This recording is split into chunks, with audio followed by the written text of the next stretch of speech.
মুনমুন আয়ুর্বেদিক ঔষধালয় থেকে আমি কবিরাজ আক্তার হোসেন আপনাদেরকে একটি ঔষধের উপহার দিতে চলেছি। সেই ঔষধটি হচ্ছে, কোনো ভাই, দাদা, বাপ,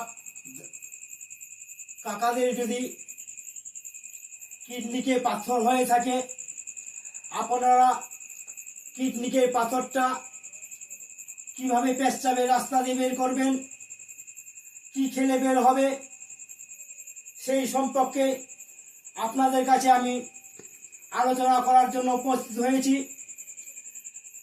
কারো যদি কিডনিতে পাথর হয়ে থাকে তাহলে আপনারা রাত্রেবেলায় 1 গ্লাস জল পানি নেবেন, আর 1 চামচ পসিনা ভিজিয়ে রাখবেন। পসিনাগুলো একটু থেতো করে নেবেন।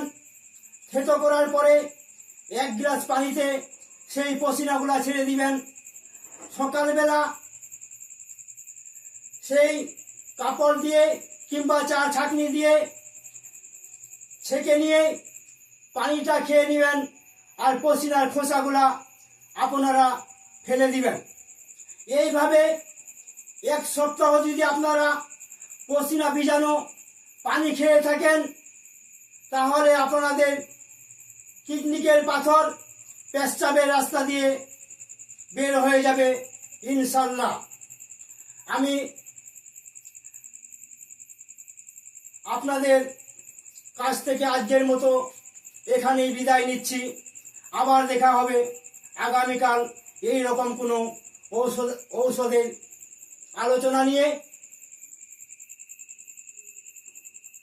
সকলের জন্য রইল আমার সালাম এবং নমস্কার।